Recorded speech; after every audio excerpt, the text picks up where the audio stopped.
Bismillahirrahmanirrahim. Assalamualaikum warahmatullahi wabarakatuh. Kajian kita hari ini berjudul Tinggalkan Rumahmu, Datanglah ke Rumah Allah, bersama Buya Haji Muhammad Al-Fiscaniago. A'udzu billahi minasyaitonir rajim. Bismillahirrahmanirrahim.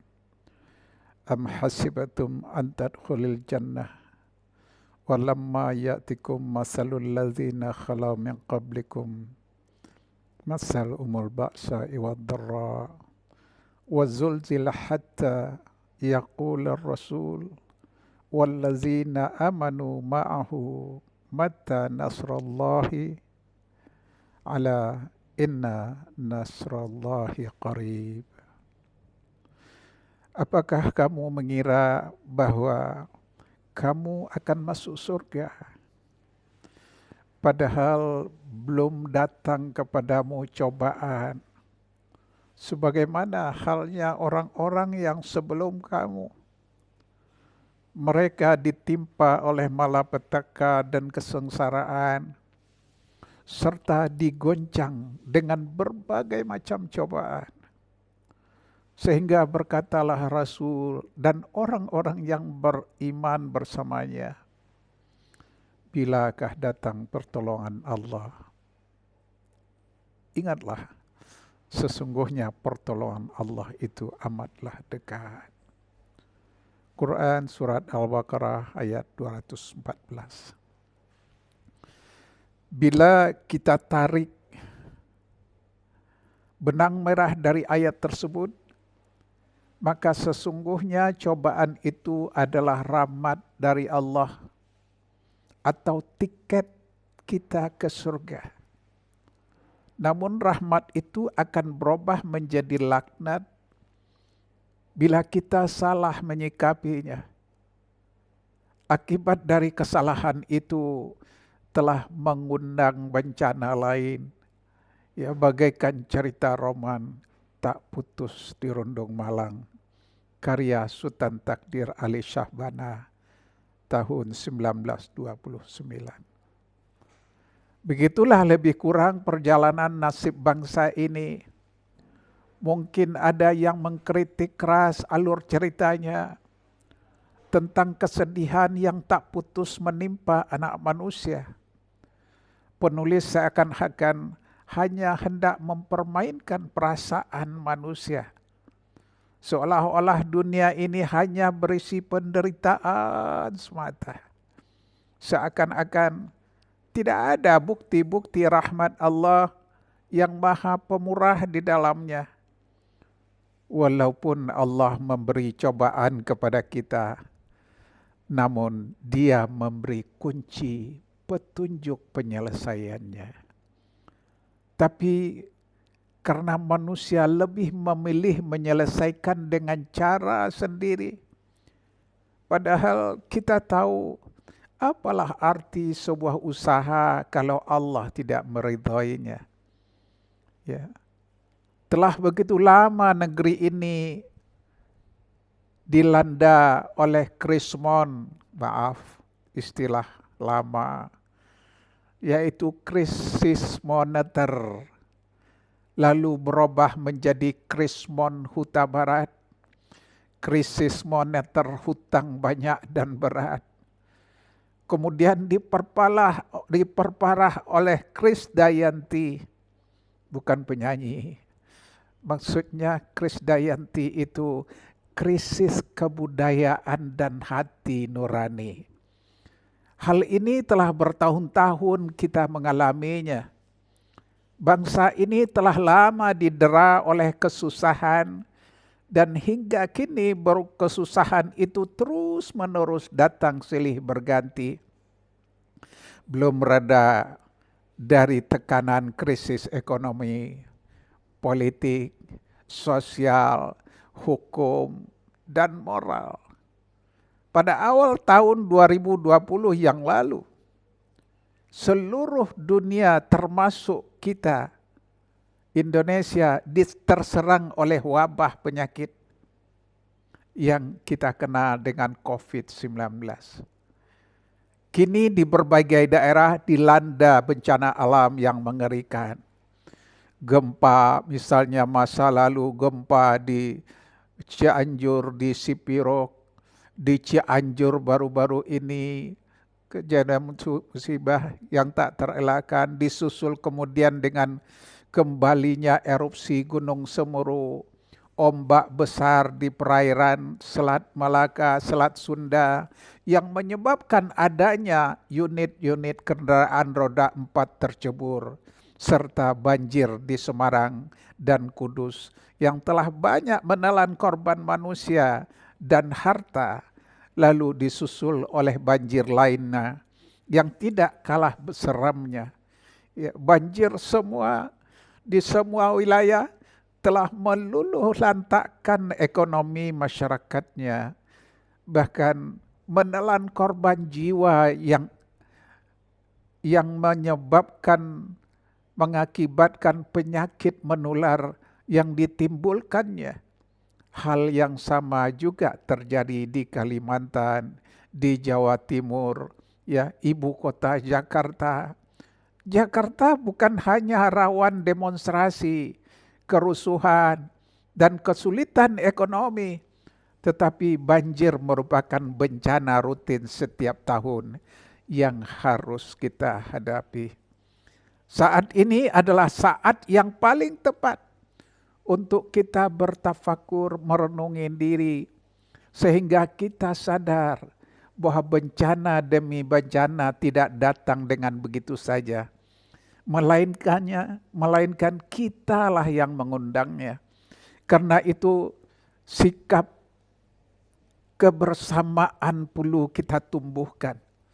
Karena itu satu sama lain saling berkaitan. Inilah maknanya yang terkandung di dalam Al-Quran. Takutlah akan suatu bencana bila ia datang, tidak hanya menimpa orang-orang yang zalim saja. Orang-orang yang baik pun akan terkena resikonya. Quran surat Al-Anfal ayat 25. Kita tidak ikut menebang pohon, tapi kita yang terkena banjirnya.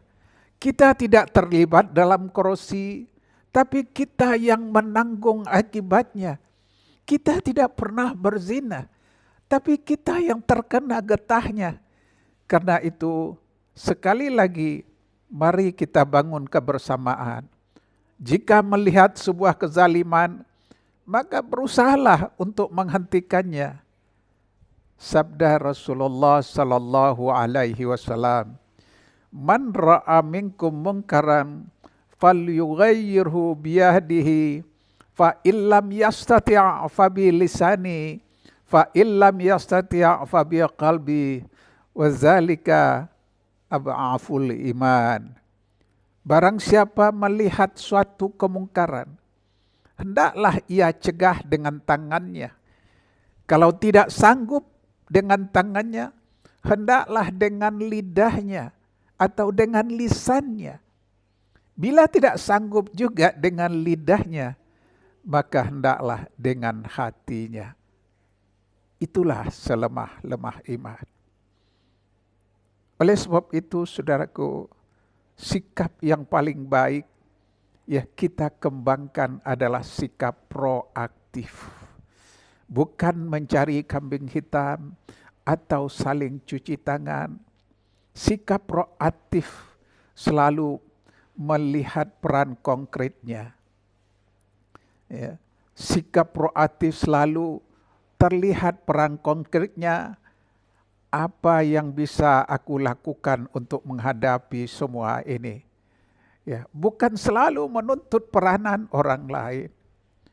Ya, jamaah pemirsa pencinta Buya Alfis TV, umat Muhammad sallallahu alaihi wasallam yang terpilih dan terhormat. Sesungguhnya selama ini Allah sudah terlalu sayang kepada kita. Kita memang dihadapkan kepada berbagai kesulitan. Namun Allah mengadakan kunci-kunci pembukanya. Hanya saja semua itu tidak pernah kita manfaatkan dengan baik. Kita justru membuka dengan kunci sendiri, sesuai dengan keinginan kita sendiri. Padahal kita mengetahui apa arti usaha kita jika Allah tidak berkenan merestuinya. Jika kita mau berpikir kritis dan memanage ibadah haji dengan cara yang tepat, maka insya Allah dampaknya akan sangat besar bagi kebaikan akhlak bangsa ini. Ya. 100.051 jemaah haji setiap tahun berangkat ke Tanah Suci. Dengan niat yang baik, dengan ongkos sendiri, ya bisa menjadi cahaya bagi bangsa ini. Namun jika semua itu tidak bisa dikelola dengan baik, ya alangkah malangnya negeri ini. Mengurus orang yang sudah berniat baik saja masih gagal. Apalagi mengurus orang-orang yang lebih buruk dari itu. Ya, lalu apalagi yang bisa diurus oleh bangsa ini. Semoga Allah Subhanahu wa taala yang maha mengabulkan doa kita akan melahirkan para pemimpin bangsa yang siap meninggalkan rumahnya dan menuju rumah Allah. Ketika Al-Quran menceritakan tentang orang-orang yang meninggalkan rumahnya untuk berhijrah ke rumah Allah dan Rasulnya, para sufi mengatakan yang dimaksud dengan rumah itu adalah nafsu kita. Nafsu kita. Ya, hawa nafsu artinya keinginan diri. Ya, keinginan untuk bersenang-senang, keinginan untuk diperhatikan, diistimewakan, dan dianggap sebagai orang yang paling penting. Semua itu termasuk ke dalam hawa nafsu. Tuhan tidak bisa didekati jika hawa nafsu kita masih berdiri tegak seperti gunung. Ya, paling tak ada tiga kekuatan hawa nafsu di dalam diri kita. Pertama disebut quwwatun bahimiyah atau kekuatan kebinatangan. Dalam diri kita terdapat unsur kebinatangan. Unsur inilah yang mendorong kita untuk mencari kepuasan lahir atau lahir dan kenikmatan sensual. Ya, yang kedua, kekuatan quwwatun sabi'iyah atau kekuatan buas binatang. Ya, kita senang menyerang orang lain, kita suka memakan hak orang lain, kita sering membenci, menjatuhkan, menghancurkan orang lain. Ketiga, quwwatun syaitaniyah. Kekuatan inilah yang mendorong kita untuk membenarkan segala kejahatan yang kita lakukan. Kalau kita merampas hak orang lain, setan membisikkan ke dalam hati kita agar kita tidak usah merasa bersalah. Bukankah yang kita ambil ini untuk membantu saudara-saudara kita? Kita boleh jadi korupsi ya puluhan miliar. Kemudian kita redakan perasaan kita dengan berinfak 1 juta. Ya, setan akan berkata bahwa korupsi yang kita lakukan itu tidak lain adalah untuk membantu kepentingan orang lain. Jemaah pemirsa, para pencinta Buya Al-Fis TV umat Muhammad sallallahu alaihi wasallam yang terpilih dan terhormat. Ketiga kekuatan ini berasal dari hawa nafsu. Ya Tuhan, tidak dapat didekati kalau hawa nafsu kita masih berdiri tegar seperti gunung. Namun Tuhan juga memberikan suatu kekuatan yang berasal dari percikan cahayanya. Ya, inilah yang dinamakan quwwatun rabbaniyah, kekuatan Tuhan. Kekuatan ini terletak pada akal sehat kita. Apabila keinginan untuk mengejar hawa nafsu menguasai diri kita, maka kita sebenarnya adalah binatang secara ruhaniah, walaupun secara jasmaniah kita penampakan penampilan seperti manusia. Apabila kita memelihara dendam, iri hati, kejengkelan, dan kesusahan, sesungguhnya itu adalah serigala berwajah manusia. Apabila dalam diri kita yang berkuasa adalah kepandaian mencari dalil, mencari dalih untuk membenarkan kekeliruan kita, secara hakikat kita adalah syaitan yang berpenampilan manusia. Na'udzubillahi min dzalik. Namun bila akal sehat kita dapat menundukkan ketiga kekuatan itu, maka hawa nafsu akan berubah menjadi kendaraan menuju Tuhan. Karena itu tinggalkan rumahmu dan datangilah rumah Allah. A'udzubillahi minasyaitonirrajim. Bismillahirrahmanirrahim. Ya ayyuhallazina amanu udkhulu fis silmi kaffah wa la tattabi'u khutuwati syaitan innahu lakum aduwwum mubin. Wahai orang-orang yang beriman, masuklah kamu ke dalam Islam secara keseluruhan, secara utuh, secara kafah, dan janganlah kamu turuti langkah-langkah syaitan. Sesungguhnya syaitan itu adalah musuh yang nyata bagimu. Surat Al-Baqarah ayat 208. Jemaah pemirsa pencinta Buya Alfis TV, umat Muhammad sallallahu alaihi wasallam yang terpilih dan terhormat. Allah mengangkat derajat seseorang sesuai dengan pengorbanan yang diberikannya. Kita harus sadar bahwa setiap orang yang mulia itu sebanding dengan tingkat perjuangan dan pengorbanannya. Mari kita belajar dari sejarah perjuangan dan pengorbanan Rasulullah Sallallahu Alaihi Wasallam dalam menegakkan kalimatullah. Dari perjuangan dan pengorbanannya, Allah berkenan memuliakan yang tinggi kepada beliau. Pribadi Rasulullah sangat sederhana. Pakaian beliau dari bahan yang murah. Rumah beliau hanya di samping masjid. Makanan seadanya.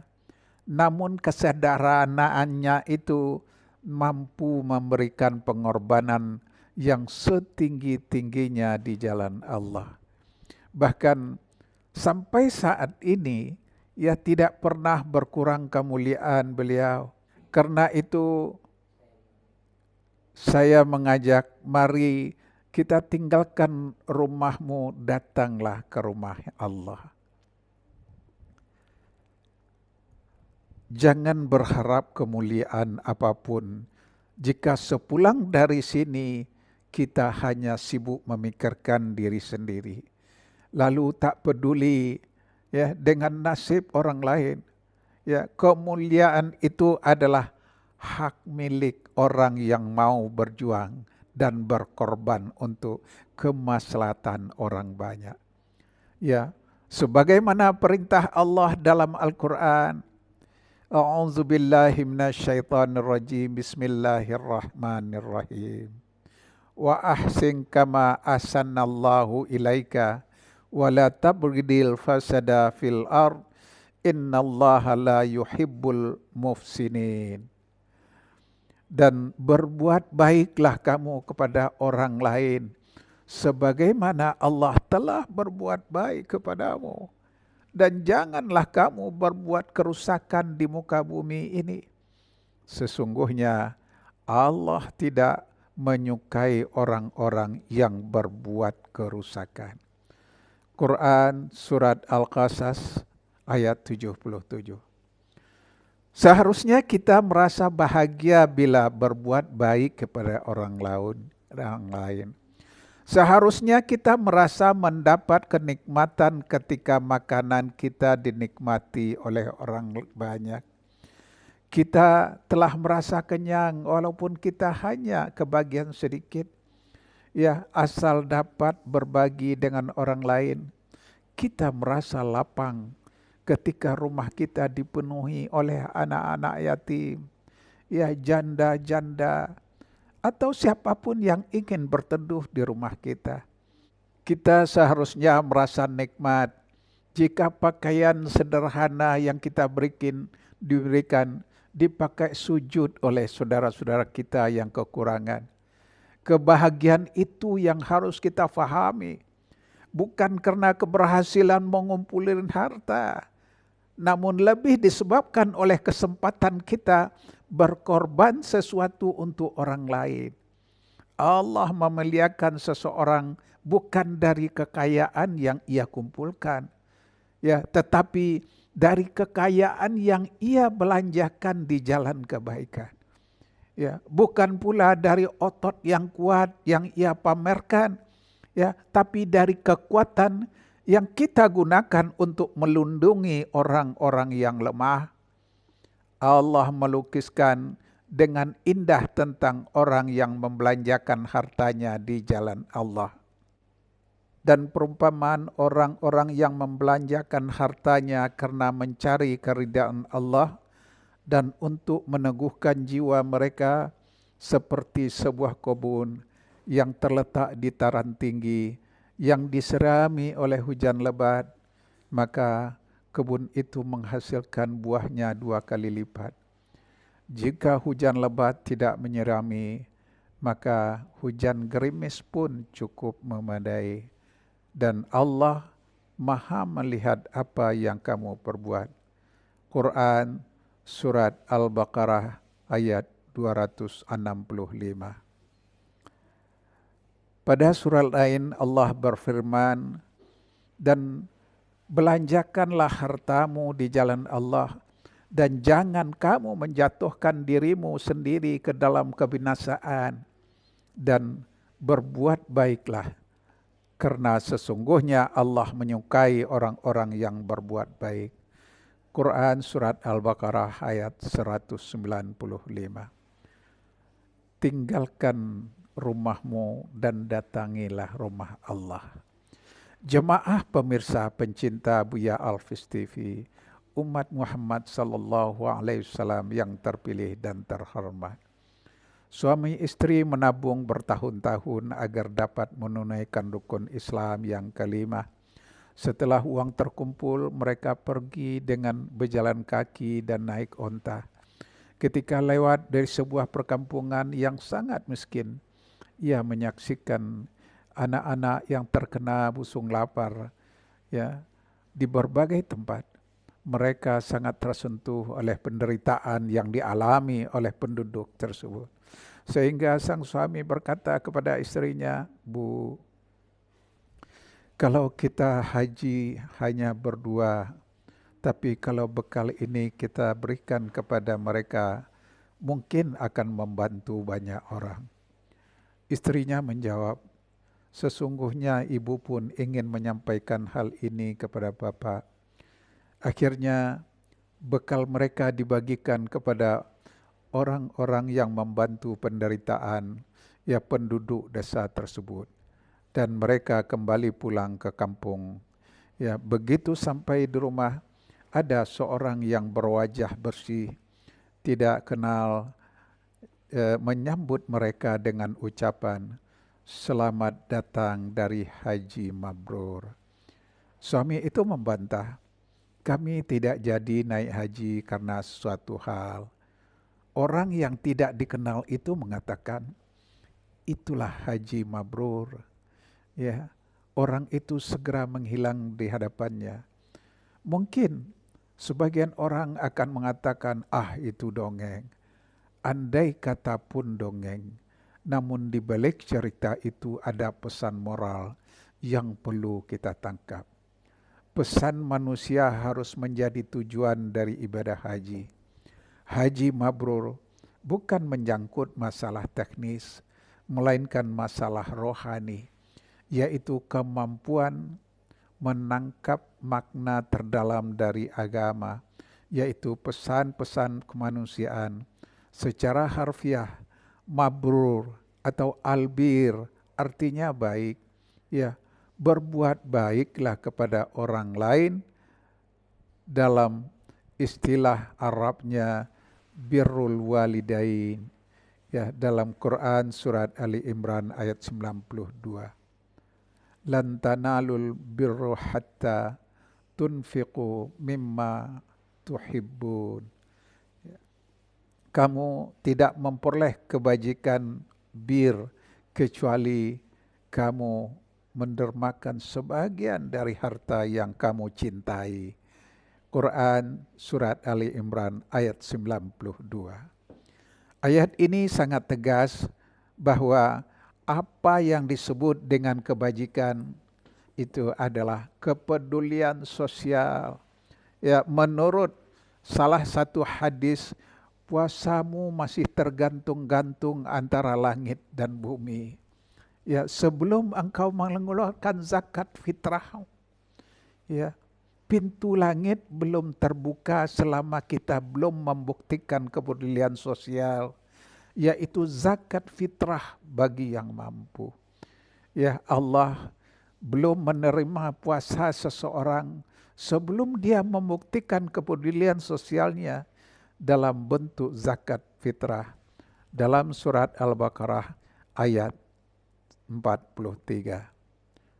Ya, wa aqimus salah wa atuz zakah warka'u ma'ar raqiin. Dan dirikanlah salat, tunaikan zakat. Quran surat Al-Baqarah ayat 43. Di dalam surat Al-Maidah ayat 55, Allah berfirman, yuqimunas salata wa yutunaz zakata wa hum raki'un. Artinya, tegakkan salat dan tunaikan zakat. Quran surat Al-Maidah ayat 55. Ya, baik dalam perintah maupun dalam deskripsi mengenai orang yang beriman, ya, salat selalu diiringi dengan zakat. Salat kita awali dengan takbiratul ihram, ya, dan diakhiri dengan salam. Takbiratul ihram sebagai lambang pengharaman semua kegiatan selain ingat kepada Allah, atau yang biasa disebut hablum minallah, hubungan dengan Allah, sebagai lambang keimanan dan ketakwaan. Sedangkan salam dengan anjuran menengok ke kanan dan ke kiri, ya, merupakan lambang ajaran kebaikan, bahwa kalau kita benar dalam salat, maka kita akan harus mempunyai perhatian kepada masyarakat sekeliling kita. Hablum minan nas. Hubungan sesama manusia merupakan lambang amal saleh yang wujud keterlibatannya dalam mengeluarkan zakat fitrah dan bersedekah. Begitu juga hari raya Idul Adha, kita diperintahkan untuk mengenang kembali pengalaman Nabi Ibrahim alaihissalam. Ya, ketika dia diperintahkan Allah untuk menyembelih anaknya yang tercinta, yaitu Ismail. Seorang anak yang sudah lama dinanti-nantikan, sampai tua usianya, telah beruban rambutnya, telah memutih jenggotnya. Tapi setelah anak itu meningkat dewasa, Allah memerintahkan supaya ia disembelih, dikorbankan sebagai ujian dari Allah. Setelah Ibrahim betul-betul ingin melaksanakannya, Ismail mempasrahkan diri dan ditentangkan Kemudian hampir saja Ibrahim memotong leher anaknya. Kemudian ditegur oleh Allah, Ibrahim, cukup sekian. Kamu telah membuktikan dirimu sebagai orang yang taat ya kepada Tuhan. Lihat surat As-Saffat ayat 103 sampai 110. Falamma aslama wa tallahu lil jabin wa nadainahu ayya Ibrahim qad saddaqta ar-ru'ya innaka zalika najzil muhsinin. Tatkala keduanya telah berserah diri dan Ibrahim telah membaringkan anaknya atas pelipis matanya, nyatalah kesabaran keduanya. Dan kami panggil dia, hei Ibrahim, sesungguhnya kamu telah membenarkan mimpi itu. Sesungguhnya demikianlah kami memberi balasan kepada orang-orang yang berbuat baik. Surat Asy-Saffat ayat 103 sampai 105. Inilah hablum minallah, yaitu mencintai Allah di atas segalanya. Jadi berkorban menyembelihkan binatang merupakan tindakan simbolik, mencontoh Ibrahim dan menirunya dalam menghayati hubungan yang setia dan mendalam ya secara vertikal dengan Allah. Meskipun demikian, Al-Quran mengingatkan bahwa yang sampai kepada Tuhan itu bukanlah darah atau daging korban, melainkan takwa yang ada di dalam dadamu. Ya, layyana lallaha luhumuha wala dima'uha walakin yanaluhut taqwa minkum. Daging-daging unta dan darahnya itu sekali-kali tidaklah dapat mencapai keridhaan Allah, tetapi ketakwaan dari kamulah yang dapat mencapainya. Quran surat Al-Hajj ayat 37.